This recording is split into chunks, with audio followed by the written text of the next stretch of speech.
Imagina que você pudesse voltar no tempo e reviver a sua vida, sabendo tudo o que você sabe hoje. As pessoas provavelmente te veriam como um grande sábio.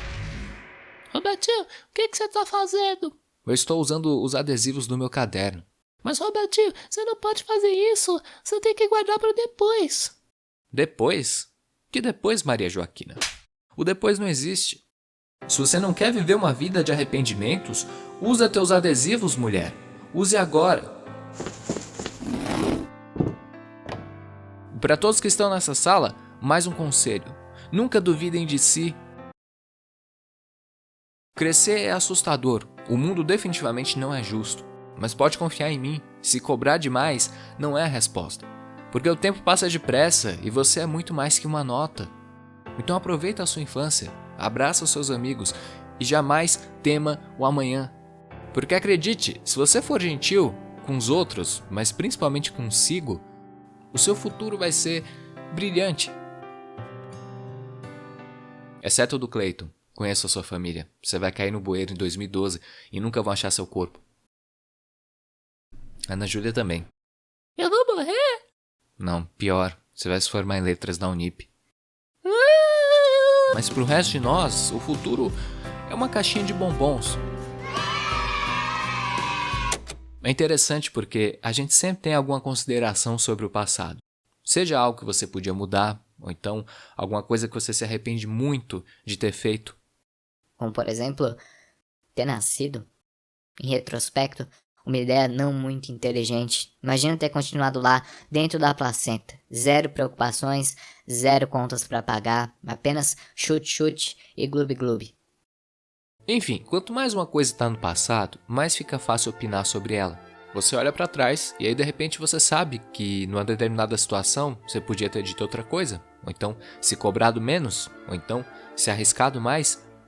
Isso acontece não só pelo caráter fixo daquilo que já foi, mas também pelo distanciamento. Quanto mais uma coisa está longe, mais fica fácil analisar o conjunto da obra. É por isso que é muito mais simples aconselhar amigos, que estão distantes, do que seguir os nossos próprios conselhos. Uma das grandes questões da filosofia é: e se a gente pudesse controlar esse distanciamento?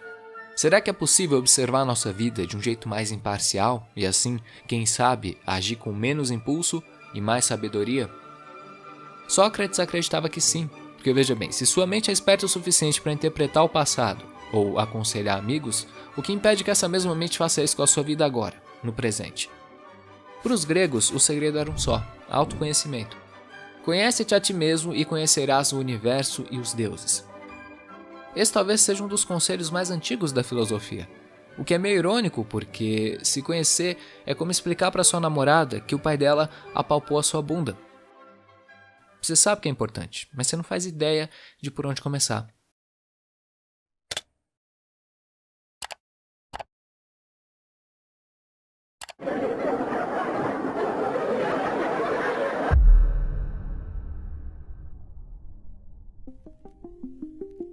Bom, talvez a gente possa começar por outra máxima da filosofia. Penso, logo existo.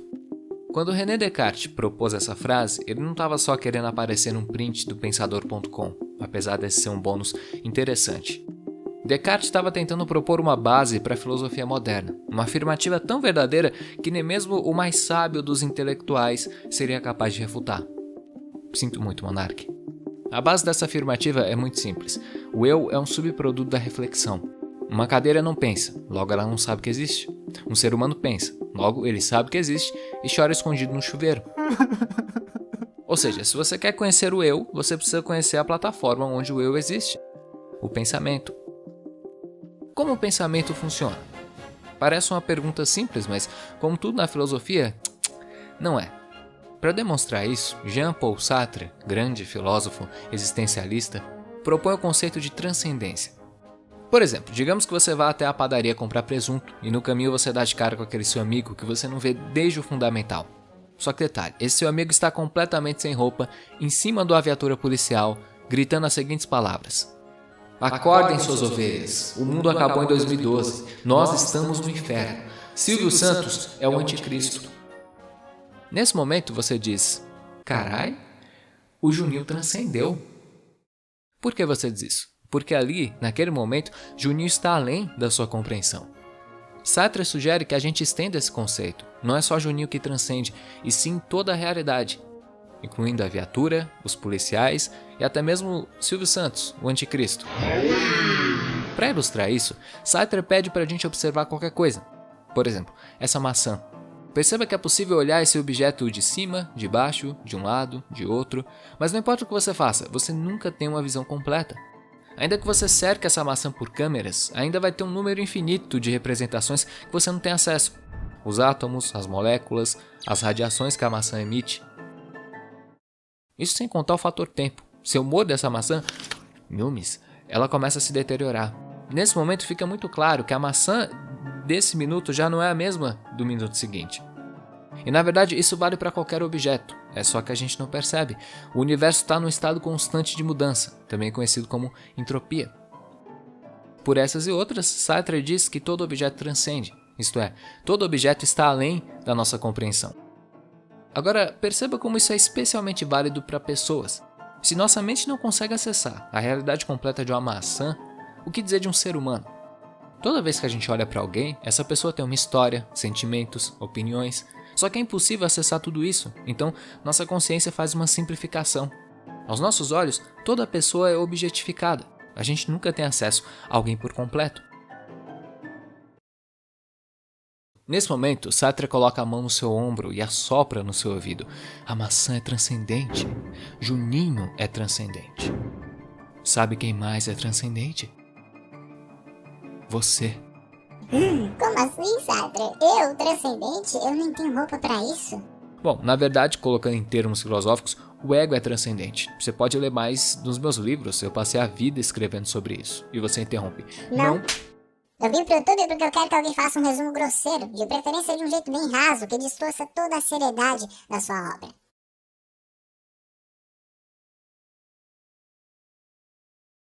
Então, nesse momento, Sartre vira um super saiyajin.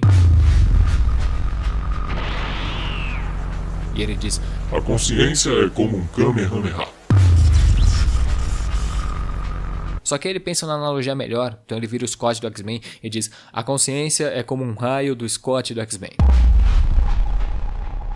Você pode direcioná-la para qualquer coisa, e assim que você faz isso, essa coisa vira um objeto simplificado. Se você direciona esse raio para você, isto é, se você pensa em você, acontece a mesma coisa. Você também vira um objeto simplificado. Sendo assim, aquilo que a gente chama de eu, nosso ego, é transcendente, porque é impossível acessá-lo por completo. Não sei se está ficando claro, mas isso traz uma conclusão bombástica. Som de bomba. Obrigado. Quando falamos em autoconhecimento, é comum a gente imaginar que dentro da nossa cabeça existe uma pessoazinha responsável por pensar, tomar decisões, cantar bom xibom xibom bom bom. Conhecer a si mesmo seria então descobrir o que essa pessoa quer da vida. Só que aí vem Sartre e diz assim: nada a ver, irmão. Você não pode descobrir o eu, porque o eu é infinitamente complexo. Michel de Montaigne costumava dizer: de manhã eu sou uma pessoa, depois do almoço eu sou outra completamente diferente. Nós somos contradições ambulantes. A gente está sempre mudando de ideia, sempre imaginando outras possibilidades. E se alguém diz que nunca duvida de si, ou essa pessoa está fingindo, ou ela é uma idiota. Por essas e outras, Sartre diz que o eu não é algo que você descobre, e sim algo que você cria. É uma diferença sutil, mas muito importante. Toda vez que você pensa em você, você tem acesso a uma simplificação. Em cima dessa simplificação, você precisa contar uma história. E é aqui onde está a chave de todo o caos, porque é comum a gente confundir nossas histórias com fatos. Por exemplo, eu nasci em São Paulo e não sei voar. Isso são fatos. Agora, eu sou uma pessoa cínica, infantil e muito provavelmente vou morrer só, porque eu sou incapaz de mudar. Se você perguntar para minha ex-namorada Kimberly, ela vai dizer: pode crer, apenas fatos. Mas ela está enganada, porque isso é uma história. Eu sou sim capaz de mudar, tanto que já faz um mês que eu não posto no perfil dela que ela tem cara de jiboia. Enfim, estamos sempre contando histórias em cima do nosso conceito de eu. Até que tudo bem, esse é o jeito que a mente humana funciona.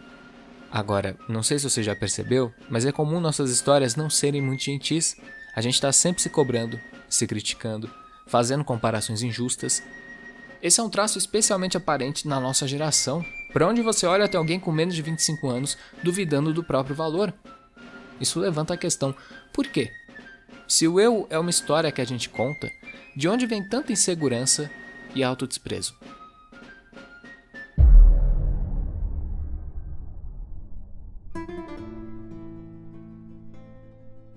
Para responder essa pergunta, a gente precisa mergulhar nas profundezas da consciência.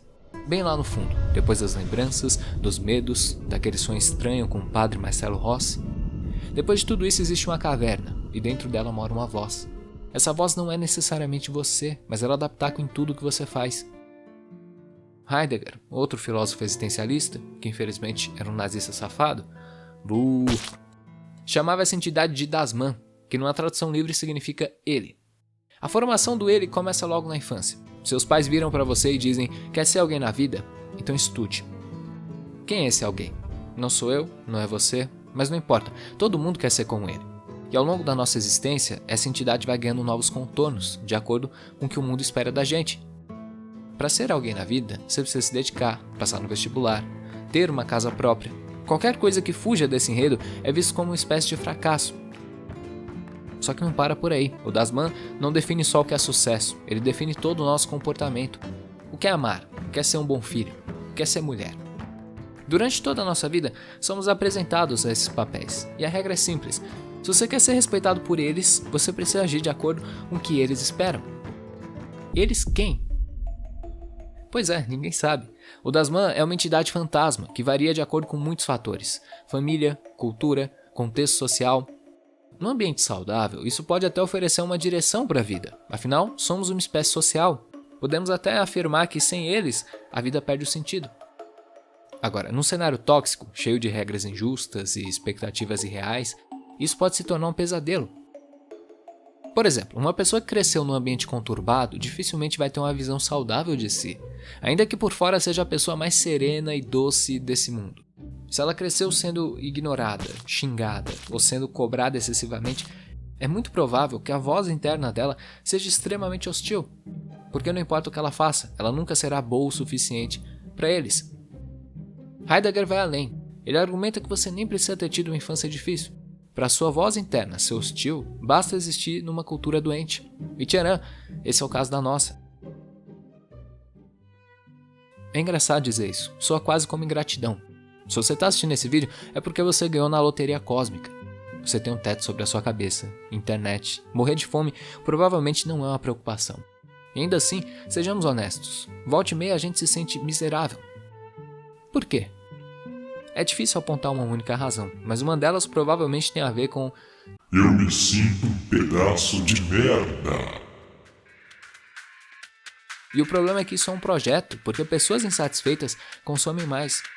Você já deve ter notado que para onde você olha tem alguém mais bonito, mais rico, mais talentoso, ou então algum imbecil falando muita merda e ganhando rios de dinheiro. Isso não acontece por acaso. Por trás dessas coisas existem algoritmos cuja função é uma só: estimular o nosso cérebro, porque estímulo é igual a atenção, e a atenção é igual a dinheiro. Esses algoritmos não dão a mínima para a nossa saúde mental. Se o que te faz ficar mais tempo na frente de uma tela é passar raiva, eles vão ter prazer de te fornecer esse conteúdo. Então a gente entra em redes sociais que teoricamente são de graça, mas o preço muitas vezes é a nossa sanidade. Afinal, se de um lado o narcisismo sempre é recompensado e de outro sempre tem alguém melhor que eu, qual o sentido de continuar? De repente, o Das Man ganha um aspecto monstruoso, porque essa voz começa a soprar no seu ouvido. Tá faltando alguma coisa. O que tá faltando? Não sei, mas claramente tá faltando, porque olha em volta. Você não é como eles.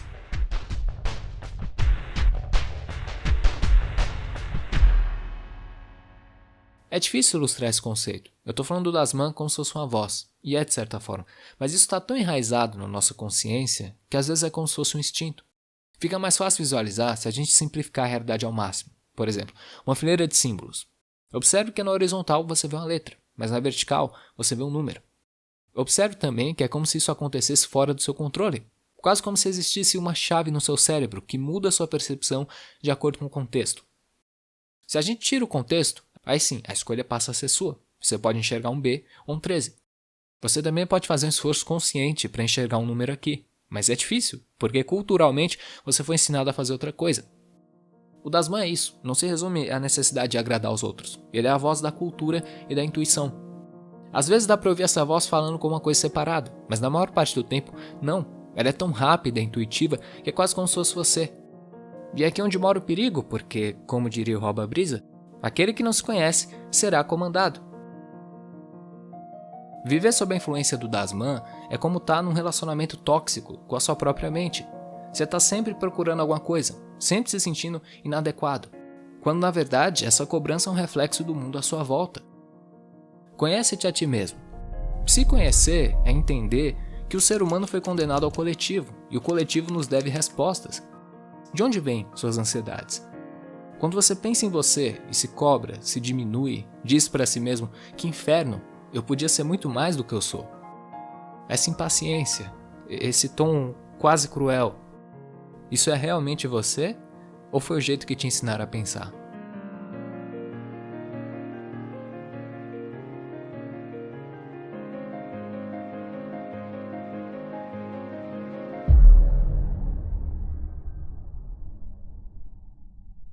Ok, então antes de amarrar tudo, vamos recapitular brevemente.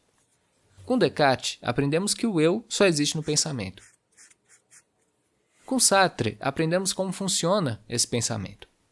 Vivemos numa realidade infinitamente complexa, então a sua consciência nunca tem acesso a uma coisa como ela é, e sim uma simplificação. O mesmo vale para o nosso ego. Quando você pensa em você, sua mente simplifica. Em cima da simplificação, você precisa contar uma história. Com Heidegger, aprendemos que essa contação de história nem sempre é livre. Existe uma voz na nossa cabeça, influenciada pelo mundo e pela nossa cultura. Quando existimos num contexto tóxico, essa voz se torna hostil e, consequentemente, a visão que a gente tem de si mesmo também. Finalmente, com Sócrates, a gente aprende a superar essa voz. E é uma coisa tão simples que eu nem sei por onde começar.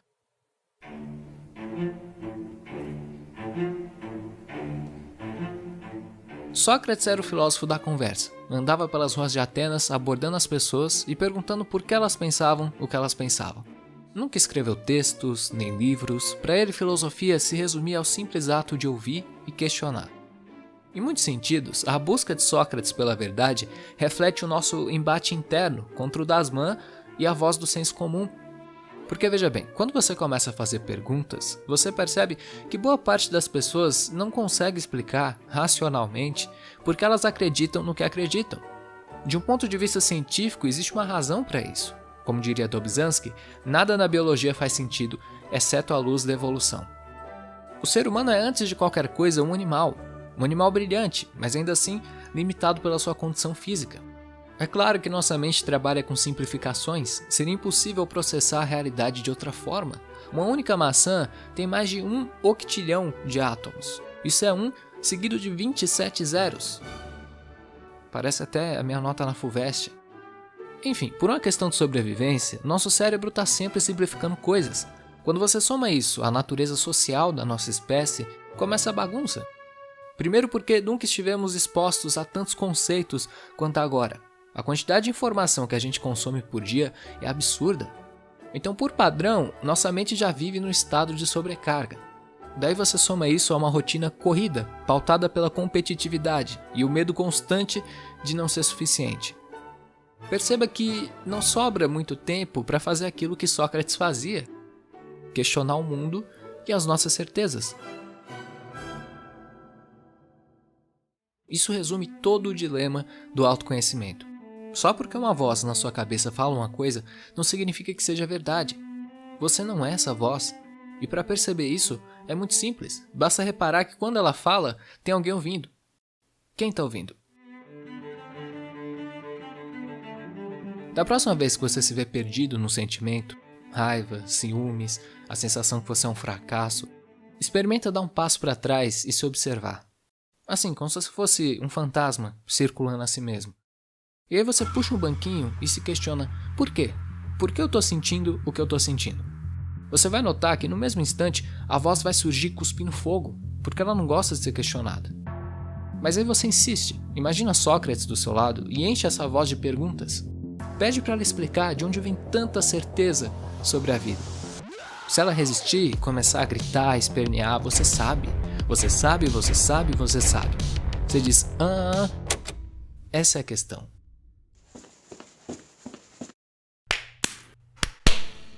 Só sei que nada sei. Vadia.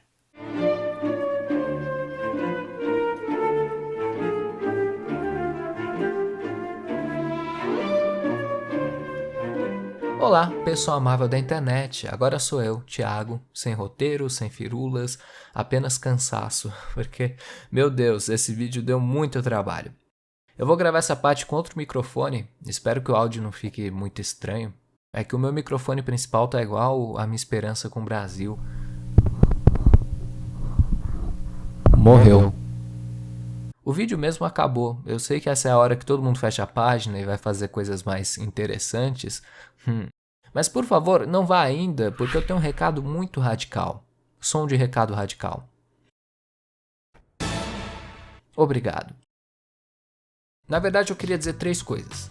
1. Caso você tenha gostado desse vídeo e queira se aprofundar no tema, eu recomendo demais esse livrinho chamado Consolações da Filosofia. Além de ser bem baratinho, é uma leitura super acessível.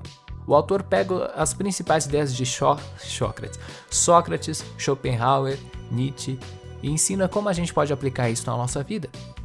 Comprando o link que eu vou deixar aqui embaixo, uma parte vai para o meu canal, então muito obrigado pelo apoio. 2. Esse foi o maior vídeo que eu já produzi na vida e isso só foi possível graças ao Apoia-se. Se você está nessa campanha, obrigado, você é um anjo. Isso me leva ao meu 3º ponto.